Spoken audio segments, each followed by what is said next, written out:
को श्री गोपाल नारसन का नमस्कार। डिवाइन मिरर हिंदी चैनल में आपका बहुत बहुत स्वागत है। आइए जान लेते हैं आज की कुछ खास चर्चित खबरें। राजस्थान के विधानसभा चुनाव अब 23 नवंबर के बजाय 25 नवंबर को होंगे।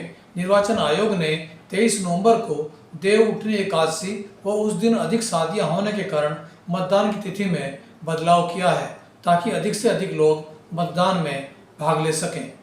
दिल्ली में आनंद विहार, पंजाबी बाग, मायापुरी, द्वारिका, जहांगीरपुरी, आर.के. पुरम, रोहिणी, मुंडका, वजीरपुर, नरेला व बवाना में सबसे अधिक प्रदूषण वाले स्थान चिन्हित किए गए हैं।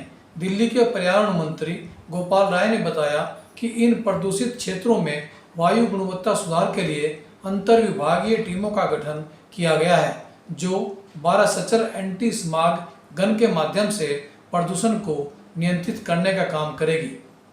सुप्रीम कोर्ट के जज बीवी नागरत्ना आज उस समय केंद्र सरकार पर नाराज हो गई जब उन्हें पता चला कि उनके द्वारा पारित एक आदेश को वापस लेने के लिए केंद्र सरकार ने देश के मुख्य न्यायाधीश की अदालत में पहुंच गई है।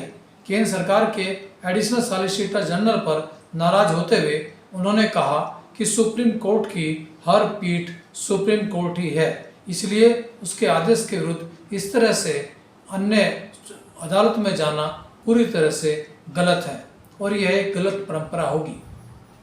उत्तराखंड में पवित्र सिख धाम हेमकुंड साहिब के कपाट शीतकाल के लिए आज बंद हो गए हैं। इस अवसर पर बड़ी संख्या में श्रद्धालु मौजूद रहे। कपाट बंद करने से पूर्व सुखमणि साहिब पाठ, गुरुवाणी, शब्द कीर्तन, अरदास व हुक्मनामा पढ़ा गया। पंच प्यारों व सेना के इंजीनियर कोर के बैंड की अगुवाई में श्री गुरु ग्रंथ साहिब को सचखंड में सुशोभित किया जाएगा। इस वर्ष 20 मई के बाद से इस धाम में 1,80,000 से अधिक श्रद्धालुओं ने दर्शन किए हैं। उत्तराखंड के कई मदरसों की हालत बद से बदतर बनी हुई है। हल्द्वानी में एक मदरसे के बच्चों ने मदरसे की बदतर हालत का बयान किया है और बताया कि 2 साल से उनके बिस्तर की चादरें तक नहीं बदली गई। खाना बहुत घटिया स्तर का है और बच्चे प्रतिवाद करते हैं तो डंडे व तारों से पिटाई होती है। सरकार अवैध मदरसों को बंद करने का फरमान पहले ही जारी कर चुकी है।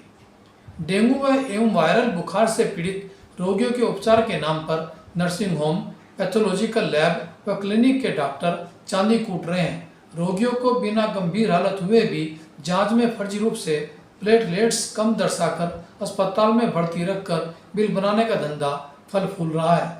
इससे बचने के लिए जांच की क्रॉस चेकिंग जरूरी है, यानी एक बार उपचार करने वाले नर्सिंग होम से इतर भी रोगियों को अपनी जांच करा लेनी चाहिए ताकि सही रिपोर्ट का पता चल सके।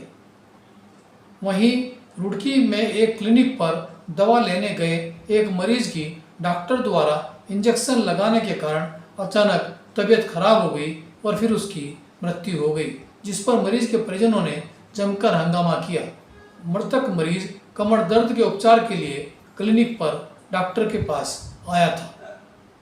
राजयोगिनी दादी जानकी कहती थी कि परमात्मा ने भारत को अपनी अवतरण भूमि बनाया और हमें भगवान, ईश्वर व प्रभु के रूप में स्वयं का आभास कराया।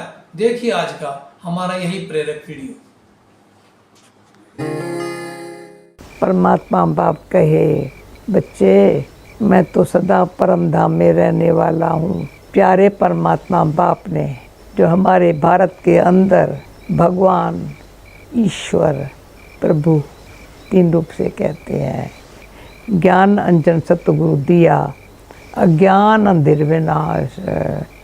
तो परमात्मा ने हमारा तीसरा नेत्र ज्ञान का खोला, त्रिकालदर्शी बनाया। अभी कहता है 3 लोकों के मालिक हो, शांति धाम में चल के सुख धाम में आना है ना, इसलिए एक मेरे के याद में रहो।